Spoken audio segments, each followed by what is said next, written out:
YouTube, what's going on? Oh, my laptop's going off. What's going on? Welcome back to another reaction video. Returning to Maiden. I don't know how long it's been. I'll tell you what, it has been a while since we've seen. The sunline is back. I've missed it. You know, I thought we've had the lighting hasn't been the best recently, but you know what? It's been better than the sunline. It's been a while. I've started to miss the crappy sunline that gets in my eyes. Listen, we're doing Iron Maiden today. We're doing Seventh Son of his Seventh Son. Iron Maiden, a band that we've done a couple songs by now. And a band I mentioned, I actually know a fair bit of their back catalogue. For some reason, I really liked them as a kid. So as I've said with every Maiden song we've done so far, I don't know if I've heard this before. I'm deliberately trying to pick songs that I don't think I've heard. The other biggest suggestion aside from this one was The Trooper. And I can say with 100% honesty, I've heard The Trooper before. Having said that, I do still want to do it at some point because I haven't heard it since I was a kid, and I don't think I was ever bothered about the lyrics as a kid, so it could be interesting. And musically, you know, I was just listening to the song, you know, so it could be interesting to look into a bit more, analyse a bit more. That being said, don't think I've heard this song. If I have, I will mention. But it's a long one. One of the longest songs we've done. We've done a couple Pink Floyd songs that have been longer than this, but this is the only non-Pink Floyd song, because I think we've done some of those that have broken the 10-minute mark. This is 9 minutes 53. It's one of the longest songs we've done, but I know what Maiden are like. I know they had a song on, was it called Book of Souls, the album? It might have been the title track, actually, that was 20 minutes plus, I believe. Seventh Son of a Seventh Son, I can hazard a guess as to what it's about, given the name. I believe that is like the prophecy fulfilling child, the chosen child, the power child, super kid sort of thing that you know goes out and does whatever. I also, is a Seventh Son of a Seventh Son supposed to be like a werewolf as well? Or is that just like some lore from some like book or film or something that I'm getting confused and crossing wires? I don't know, but I believe it's like a prodigal son, so to speak. That said, though, I've been talking for too long, so we're gonna listen to it. Seventh Son. Let's check it out. There will be pauses.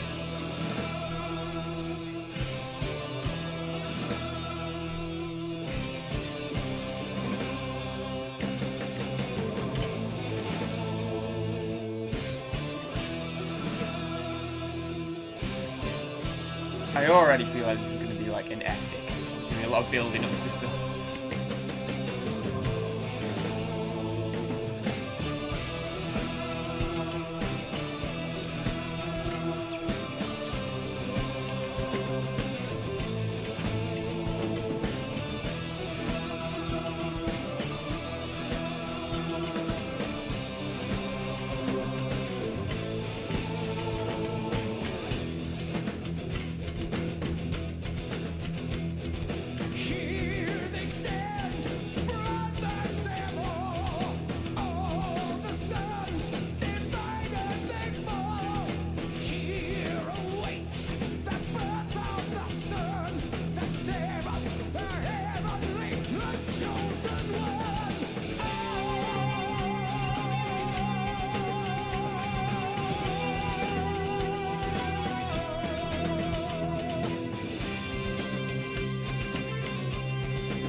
I want to comment on that bit a little bit.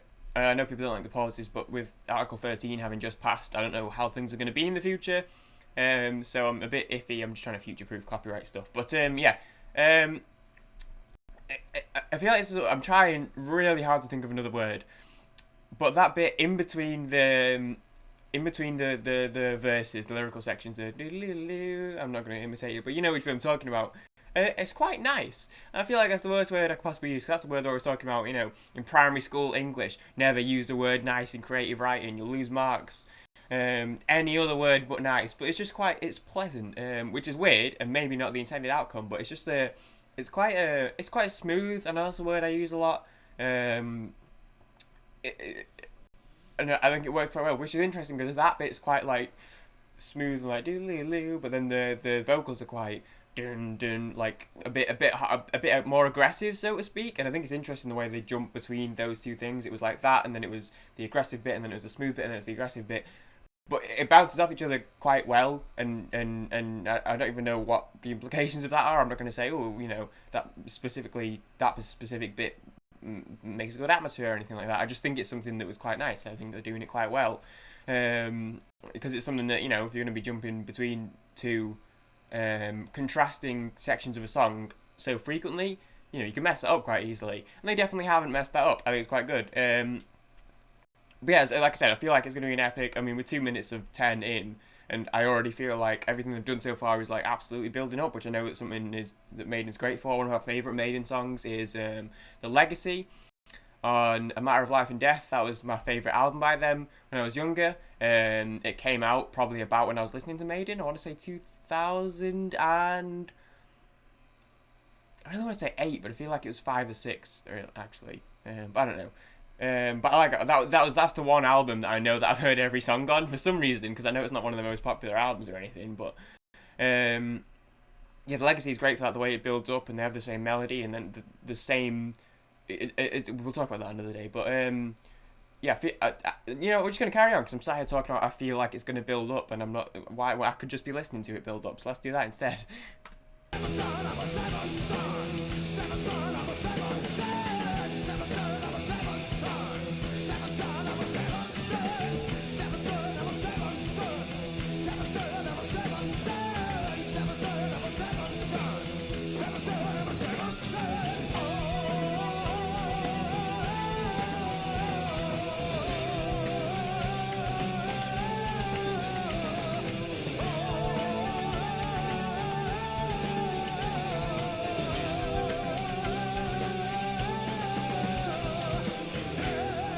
I know I just paused it, but I've just got to say before I forget it, Bruce Dickinson is such an incredible vocalist, and we talk all the time on the channel about the way various vocalists use their instrument, use their voice as an instrument, but like, he's just so good. And I know there was a bit in the middle when they had, I believe it was 2 albums where they used, it was Blaze Bayley took over, and I don't think I've heard any of his stuff, so it'd be interesting to check that stuff out in the future. But I just listened to this and I'm like, God, it must have been terrifying to be Blaze Bayley, to try and compare in any way to Bruce. I'm glad he can't, because he's such a... It's like every little thing, when he was saying he was like 7th son of a 7th son, and then he was like, he sort of like said it, and then he was like 7th son of a 7th son. I don't know shit about like vocal performance or singing. I've never been a singer, but just like as a non-singer, just the way like every sentence that he does, every line he puts out, he does like whatever he wants to do with it. He doesn't. He puts it, and then the way that they were when he was holding the note and he was going like up and down, and then the guitar was going up and down with him, like doing the same notes. The way they were like feeding off each other, like you know, when you see people on, I don't drink wine, but I see it all the time on TV when they go, oh, to go with this steak, you should get this particular Merlot from the west coast of Portugal.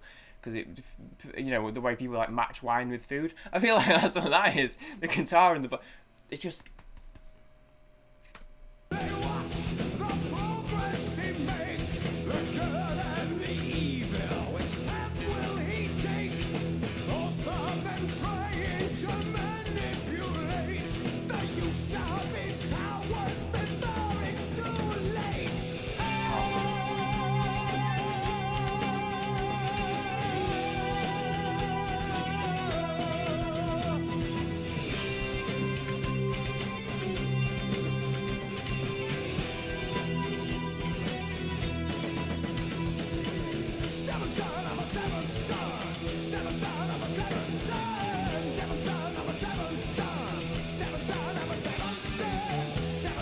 That's what I'm talking about, just saying son.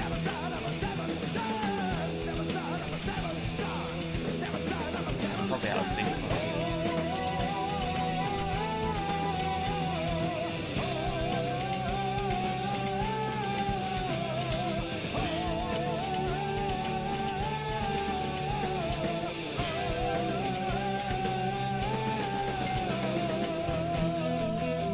There we go. Chapter 2.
feel like it's gonna have a big transition into something, so we're gonna pause it now.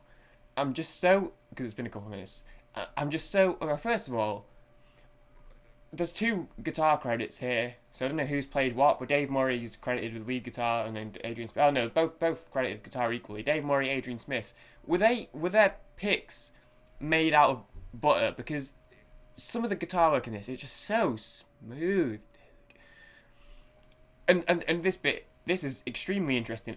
I'm enthralled. I'm like hanging on every fucking word here. It's like a little movie in song form. Today is born the 7th son, born of woman the 7th son, and he in turn a 7th son. He has the power to heal, he has the gift of second sight, he's the chosen one.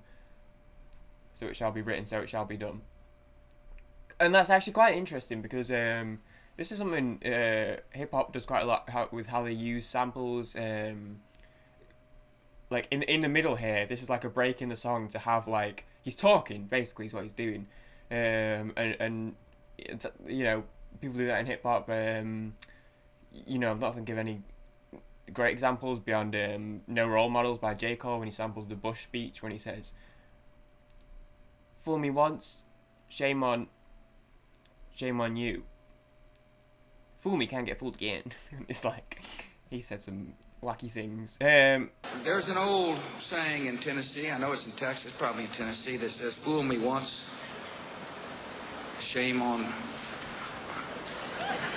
you.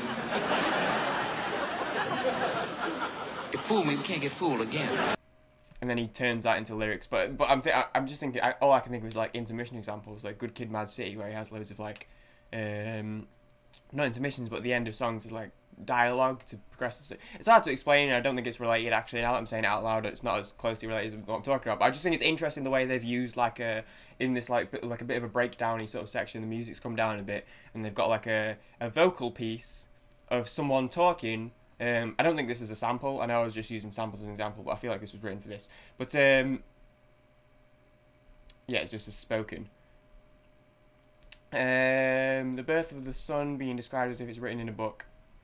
So, but I just think that's interesting the way they've decided to do that as far as storytelling goes for them, and I know this is something they're good at from what I've heard from them so far, and we've heard plenty of other bands doing various storytelling things. I think it's interesting the way that they've decided to put like a spoken section in there to progress the story, and I think they've done it very well in terms of the fact that despite the fact that this is someone talking in the middle of a song where I've just been talking about how great the singing was, it's talking, but yet it doesn't feel like it breaks it up at all. It feels right, and it feels like it's part of the song, and it's not out of place or anything, which I think is incredible, and it's a big testament to the musical ability of everyone in this band. Obviously, the way that the music itself is in, I don't want to say in the background, because I know, you know, people talk about, oh, you know, the background instruments are good, aka what? The instruments, you mean? Like, what is the background? You know, it's all part of the music, beyond maybe like backing vocals versus like the lead vocal, you know, but it just all goes together very, very well, and they're incredible at storytelling and building an atmosphere and building on a song as they go. Very good. Let's continue.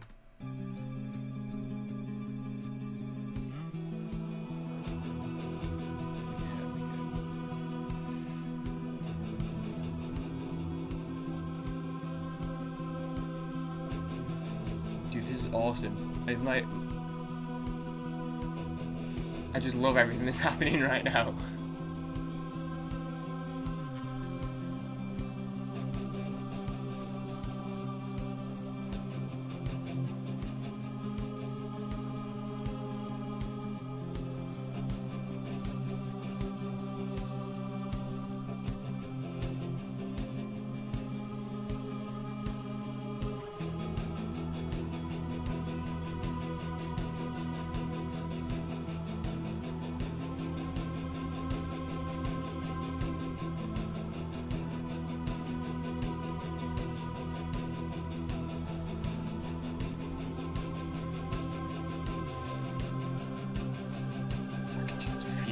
Building.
so much going on here. It's like a duel. The D, not J.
Boy, was that a song.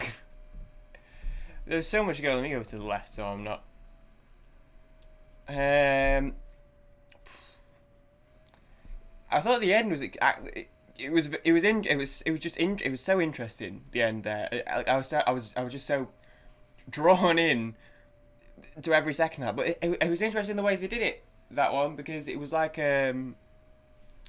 they kept jumping between stuff. They kept doing different things, and it was like like I said, it was like a duel of sorts. And I wonder. I'm just having a. Well, it's just describing the song. I wonder how that plays into the lyrical theme of it. So it talks about here. So the song is about what I say, yeah. So they talk about obviously the son's born, the seventh son of the seventh son is born, and it looks like here they stand, brothers, all the sons, they await the birth of the son, so they know he's coming, and they know the implications of him being the seventh son of the seventh son. So I believe it comes down to the sort of wondering what's gonna come of him being born. They watch the progress he makes, the good and the evil, which path will he take? So this is actually, yeah, this links into what I'm about to say. Both of them trying to manipulate the use of his powers before it's too late. So what I feel like is what happened at the end is based on sort of that verse 3. The good and the evil, which path both trying to manipulate and sort of take him to that side. I feel like that whatever was going on, and I don't know if that was the two guitarists specifically or two members of the band, but the way they were switching, I feel like one of those was representing evil and one of them was representing good. Or even if a specific bit was representing anything, I don't know. But I feel like the fact that it was switching so much, that was to sort of musically represent those two sides of what he's got going on, and sort of and that's what that was. I feel like that solo at the end with everything that was going on, the franticness of it and everything was switching about. I feel like that was a representation of that battle of good versus evil, and him trying to, does he go this way, does he go this way, the evil trying to bring him over and the good trying to that's what I feel like I was about. That's what I'm getting from it. And when I was listening to it before I even reread that verse, I was like, oh, I feel like this is what it is. I feel like this is him as this powerful prodigy son, being like, man, which way do I go? Do I go the good way or do I go the bad way? What do I do with my power? How do I end up going? And people are trying to see what happens. And I feel like that was, after the spoken bit, there was a lot of calm. There was a calm before the storm. He's just been born, and all of a sudden it explodes at the end. That's like, oh shit, what now? What's going on? And that's like the battle, both of the good and the evil versus each other, trying to pull him to their side, but also of him mentally trying to figure out, who he is and what the power he has and what he's going to do with it. Yeah, there are interesting bits. Obviously it talks about here the brothers them all the sons divided they'd fall. So as if like they're together now, but if things go wrong and if they don't stick together, obviously there's the famous saying, "House against itself." Cannot a house divided? No, that's a different saying. I was thinking a house divided against itself cannot stand. Is that the same? Obviously, people say divided things fall. The idea of being the solidarity is good, division bad. That sort of thing, that because I messed up. So let's move on from that point. Listen, I like it. Yeah, I just feel like that's what I feel like was the big point of that song, was that the way that the whole story and the setting of it built up to him being born, and then was set perfectly to build up to that final explosion, which represented what was going on in the story, and they fed off each other brilliantly. TLDR, they used the music perfectly to create the vibe, atmosphere, story, narrative that they were going for. So shout out to everyone involved in writing that, I guess. This is written by Steve Harris. No, sorry, I say that was a stupid accent. Harris. Keyboards on the live version done by Michael Kenny, Dave Murray on the guitar, Adrian Smith on the guitar, synthesizer, backing vocals, Steve on the bass, obviously our Bruce on the vocals, and Nico McBrain on the drums. Derek Riggs responsible for the drawing. Just, doing some shout outs. Why not? Brilliant song. Good suggestion. And yeah, I hadn't heard that one before. Like I said, I am more than open to doing plenty of Maiden. There's so much that I've never heard, so that's not a problem. But I also I'm not saying, oh, there's loads that I have heard, so I'm not going to do them, because I still am so open to doing their stuff that I've heard before. I think it'd be interesting. Like I said, The Trooper's the main one, because I know that's come up. It's been commented a few times. I've also seen a couple times where it's been commented and it's got a bunch of likes. So I'll obviously say this again in the video if I do that one. But yeah, I have heard that one before, but I still think it would be good to sort of listen to it and break it down a little bit more and see if I enjoy it differently now than I did when I was a wee youngin'. So I'm just looking at the track list for this one. I know 3 and 4. Can I Play with Madness? What was it?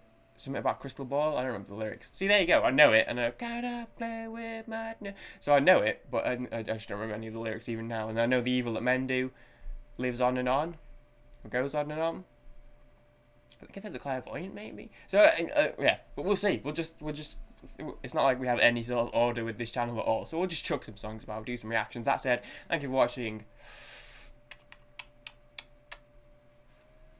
I'll see you in the next one. Peace.